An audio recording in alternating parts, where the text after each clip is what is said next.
Hello student, आज 12th के बच्चों के लिए जो हम टॉपिक लेके आ रहे हैं कि डेरिवेशन का प्रिपरेशन कैसे करें। अभी अभी जो बच्चे 12th में गए हैं उनको पता नहीं होगा कि आपके 12th के बुक में नियर अबाउट 80 प्लस डेरिवेशन है। 80 प्लस डेरिवेशन है। और पहले पहले तो आप उसको नज़रअंदाज करते हो और बाद में आपको लगता है कि अरे इतने सारे डेरिवेशन को याद कैसे रखा जाए। तो आप पहले से ही उसका प्रैक्टिस अच्छे से करोगे तो आप डेरिवेशन को अच्छे से याद रख सकते हो। तो उसके आज हम ट्रिक्स देखने वाले हैं। वैसे अगर आपको हमारे हमसे 12 का सिलेबस या 12 का स्टडी करना है, वन टू वन इंटरेक्शन करना है, तो हम आपके लिए ऐप पे भी अवेलेबल है जिसका नाम है प्रदीप गिरी कॉलेज एंड स्कूल ऐप। तो वहाँ आप हमसे वन टू वन इंटरेक्ट कर सकते हैं, हमसे पढ़ भी सकते हैं, बहुत सारे डाउट भी पूछ सकते हैं। तो आते हैं फिलहाल अपने टॉपिक पे कि 12th स्टैंडर्ड के फिजिक्स के डेरिवेशन का स्टडी कैसे किया जाए। तो अभी आपके पास बहुत ज़्यादा टाइम है कि 12th अभी स्टार्ट हुआ है, तो आप डेरिवेशन कैसे करेंगे, इनिशियल से या पहले से कैसे करेंगे, उसके बारे में हम आज डिस्कस करने वाले हैं। तो बहुत ही इंपॉर्टेंट ये आपके लिए सेशन होने वाला है, तो इसके ऊपर ध्यान दो, अच्छे से सुनो इसको।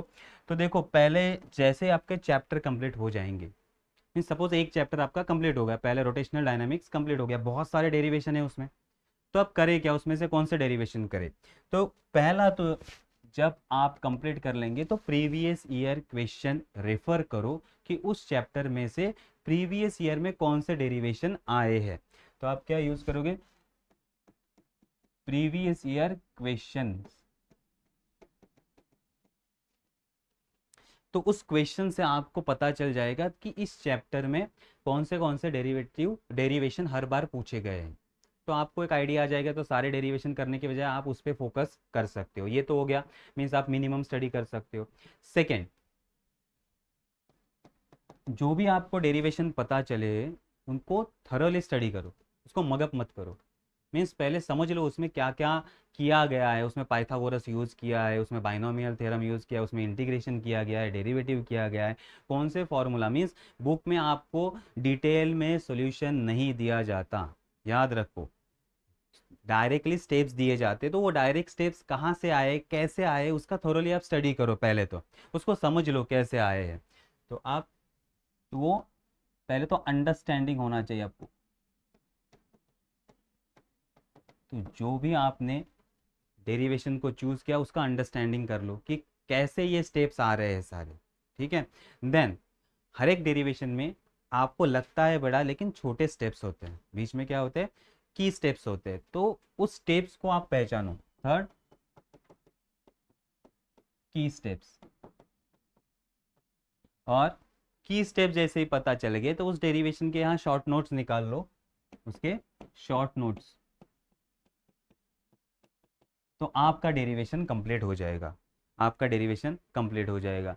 तो अभी आपके पास टाइम है, इसके लिए ये डिटेल आप स्टडी कर सकते हो। जैसे ही आपका एग्ज़ाम नज़दीक आएगा या फिर टाइम ख़त्म होता जाएगा, जनवरी फरवरी में आ जाएंगे आप, तब ये सब करना पॉसिबल नहीं है। तो आपके पास टाइम है, जैसे जैसे चैप्टर होता जाएगा, स्टडी होता जाएगा, आप क्वेश्चन निकालो। लास्ट ईयर से सारे पेपर आप देख लो, कितने क्वेश्चन उसके ऊपर आए, उस चैप्टर के ऊपर, उस डेरिवेशन पे फोकस करो, उसका अंडरस्टैंडिंग कर लो, उसको अच्छे से लिख लो उस स्टेप को।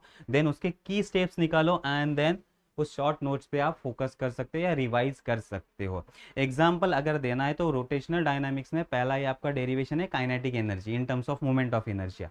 अगर आपको काइनेटिक एनर्जी फाइंड आउट करना है in terms of movement of inertia तो डेरिवेशन आपको बड़ा लगता है, लेकिन की स्टेप से आप करने जाएंगे। सो काइनेटिक एनर्जी का फॉर्मूला क्या है, kinetic energy is equal to half m v square. क्या है, half m v square. V का फॉर्मूला क्या है, v is equal to r omega. V का फॉर्मूला क्या है, आर ओमेगा। पुट कर दो तो काइनेटिक एनर्जी क्या होगा, half m r square omega square.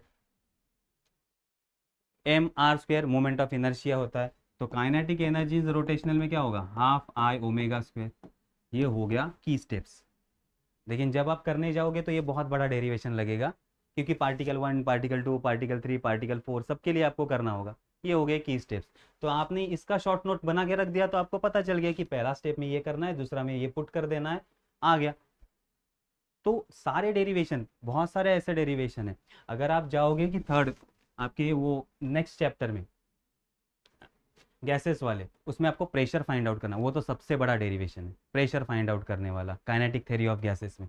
तो आप प्रेशर अगर फाइंड करने जाओगे, तो प्रेशर फाइंड आउट करने के लिए तो प्रेशर का डेफिनेशन अगर आपको पता है और प्रेशर के टर्म आपको पता है, तो आराम से उस स्टेप को आप सॉल्व कर सकते हो। वैसे करने जाओगे तो 2 से 3 पेज का वो डेरिवेशन है, लेकिन उसमें करना क्या है अगर आपको पता है तो उसमें 3 या 4 ही स्टेप है। पहले आपको उसमें मोमेंटम निकालना होता है। क्या निकालना होता है? Momentum, that is m v या डेल्टा एम वी या डेल्टा पी, जिसे हम पी कहेंगे। चलो डेल्टा पी मोमेंटम निकालना होता है। सेकेंड आपको निकालना होता है टाइम। सेकेंड आपको क्या निकालना होता है? टाइम। टाइम टी निकल गया। टाइम टी से आप निकालोगे, देन आपका थर्ड स्टेप होगा फोर्स। फोर्स क्या होगा? Rate of change of momentum upon time, force आ गया। और फोर्थ स्टेप है आपका pressure, that is force per unit area. बस 3 पेज का डेरिवेशन 4 स्टेप में। तो ये आपको यहाँ की नोट्स अभी से बना के रखने हैं कि क्या करना है। तो पहले आप उसको थोरली स्टडी करोगे तो आपको पता है कि पार्टिकल यहाँ से यहाँ जा रहा है, वापस रिटर्न आ रहा है, तो मोमेंटम में चेंज आ रहा है। कितना चेंज आ रहा है? Delta P. उसके बाद वेलोसिटी के डेफिनेशन से आपको टाइम निकालना है, ये याद रखना है। तो ये सेकेंड स्टेप हो गया, दोनों को डिवाइड कर दिया, फोर्स आ गया। और फोर्थ स्टेप में आपके पास प्रेशर का डेरिवेशन आ जाएगा। तो ये जब कंसेप्ट आप याद रखोगे तो उसे कहा जाता है की स्टेप्स, कि जो अगर आप याद रखे पूरा डेफिनेशन को आप सॉल्व कर सकते हो, मगअप करने की ज़रूरत नहीं है। ओके। तो इस तरह से धीरे धीरे धीरे आप सारे डेरिवेशन के अगर आप नोट्स बनाते जाओगे छोटे छोटे, तो आपको इजीली होगा कि इस डेरिवेशन को याद रखना। तो 80+ भी डेरिवेशन होंगे और ज़्यादा भी डेरिवेशन होंगे, तो इनिशियली आप प्रैक्टिस कर रहे हो तो कुछ भी आपको दिक्कत नहीं आएगी। इसीलिए अभी से स्टडी करना स्टार्ट कर लो, ऐसे छोटे नोट्स बना लो, तो कोई भी दिक्कत नहीं आ रहा। अगर हम रोटेशनल का और एक फॉर्मूला ले ले इसके साथ, आपको पूछा जाता है कि मोमेंट ऑफ इनर्शिया वाला है, torque is equal to I alpha. ये भी फॉर्मूला बहुत बार पूछा जाता है, torque is equal to I alpha. तो टॉर्क का डेफिनेशन आपको पता है? टॉर्क का बेसिक डेफिनेशन क्या है? R into f. R into f. F क्या होता है? तो पहले आपको फोर्स निकालना होगा। इसमें टॉर्क निकालने के लिए आर और एफ का फॉर्मूला में, तो पहले आपको क्या निकालना होगा? Force. F is equal to